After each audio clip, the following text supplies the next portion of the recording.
Yes! Come on. 3-2 against Fulham. Yes, of all games, of all teams, 3-2 against Fulham. I'm celebrating like this, but it's the way we do it. It's the way we do it. Why are we so dramatic? Why do we always make it hard for ourselves? Why is it always like that with Manchester United?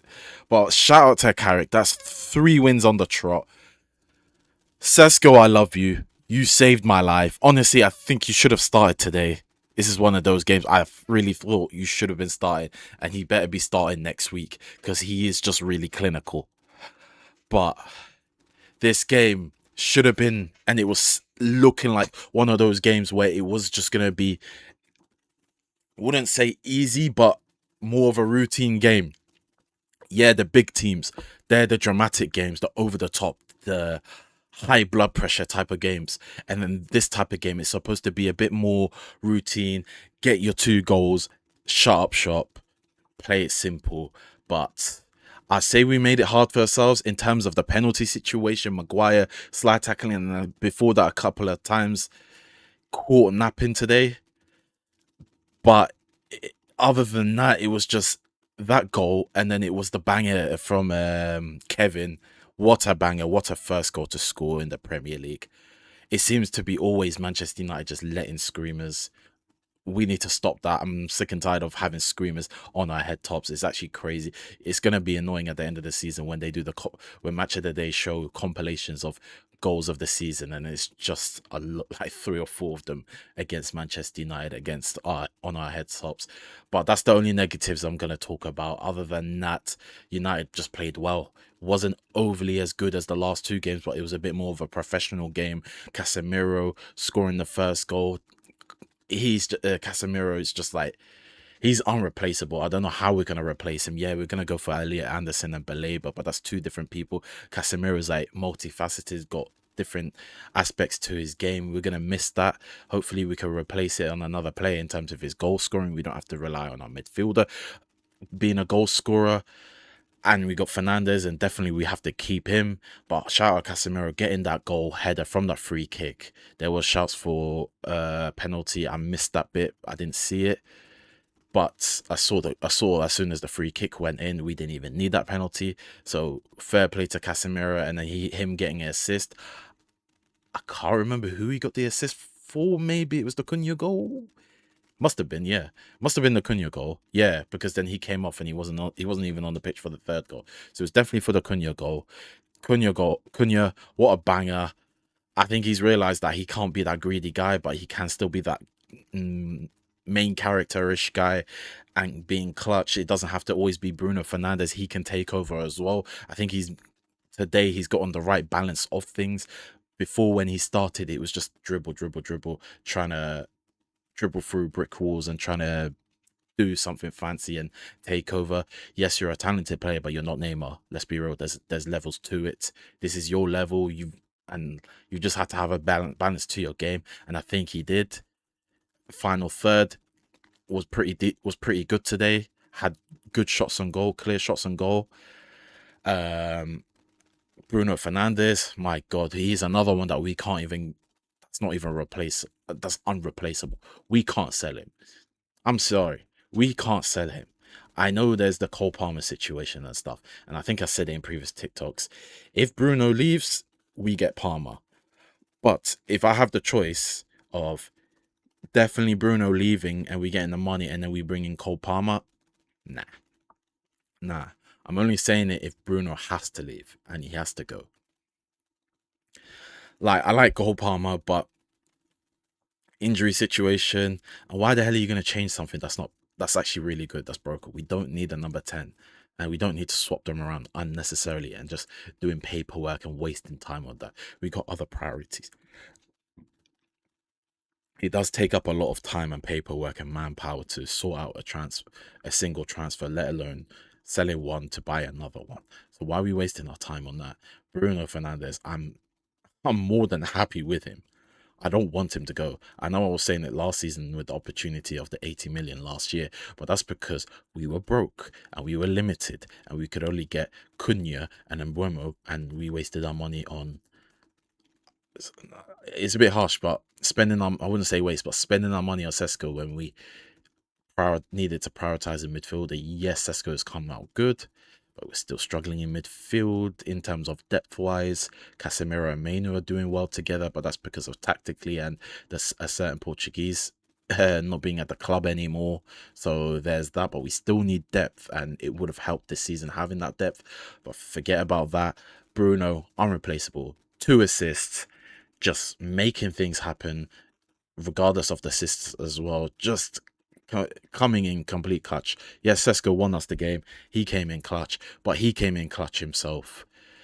Shout out to Mbeumo, didn't score to get today, but making things happen, linking up well with Ahmad, with Bruno, with Cunha, just running around, making runs, but also getting on the ball and trying to link up with the players as well. Didn't get his goal, didn't get a goal. I think he was through on goal, but keeper made himself big. Not expecting him to score all the time. He's not an out and out striker, even though he does score a lot, and he scored a lot up front for Brentford last season, and he's been doing it for us this season. But not every game we have to expect him to score. As long as if you're not scoring, you're doing something and you're contributing, and he had a solid game. Ahmad, attack wise, was decent. I think there's still another gear in him in terms of attack wise. I haven't seen that attack fluidity like he was for Ivory Coast, like he was for us last season. There's still something missing there. I need to see his goals. I need to see him contributing in attack a bit more, even though he has contributed well in terms of, like I said before, linking up with Mbeumo very well. However, the other side of things, defensively, he's been very, very good. Very, very good. And let me give praise to Amarim. I find it hard to do so because I don't like the guy, but I'll give him a little bit of praise. Is it that formation that he's been doing, that five at the back formation, wing backs, it has helped Ahmad's game defensively, because then now when we play four at the back and Dallo's plays as a right back, he's tracking back and he's actually helping Dallo.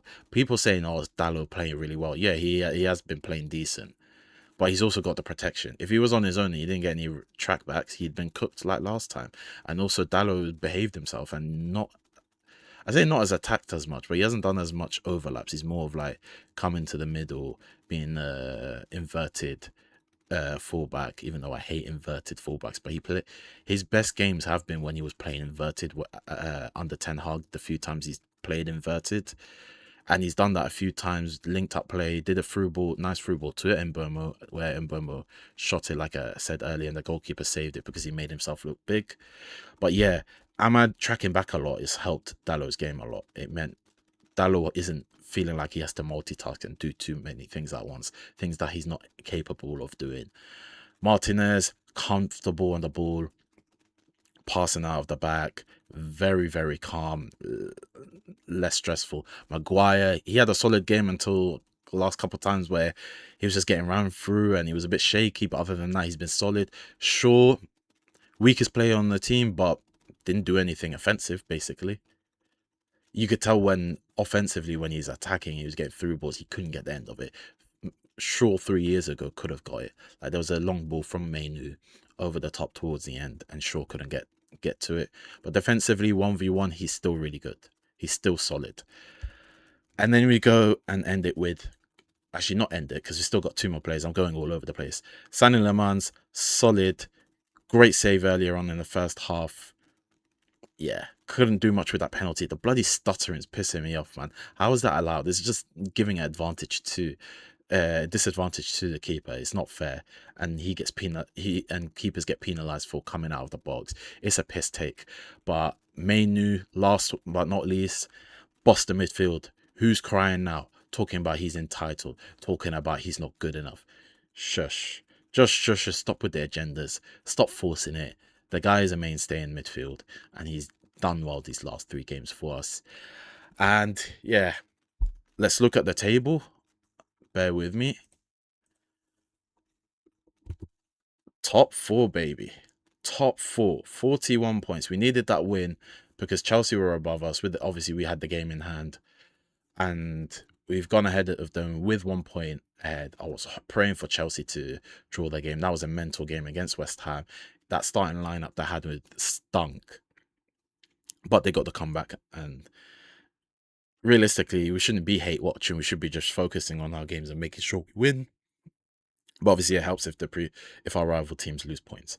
Aston Villa lost today against 10-man Brentford, 1-0, and we are 3 point. No, I can't count. 5 points behind Villa. They are reachable. City, one game in hand. They're playing against Spurs. They're definitely winning. We could get third, but I'm not thinking about third, basically. I know it's looking like we're going to get the fifth place Champions League in terms of Champions League coefficients because everyone's qualified and doing well. But like Chelsea fans said last season in this similar situation, nah, fifth is not enough. We have to get top four. Forget about fifth. Let's not leave it to chance. Get top four 100% and guarantee us the Champions League. Let's not leave things to chance. And that's what Manchester United are doing and what hopefully Manchester United continue to do. But yeah, that's all I got to say. Let me know what you guys think. Like, subscribe. I don't think I got enough subscribers for hype, but if there's a hype button, do all of that. And yeah, Carrick at the wheel. 3 wins in a row. United Strand, it's time to cut off your hair. We got 2 games left. I think we got who do we have?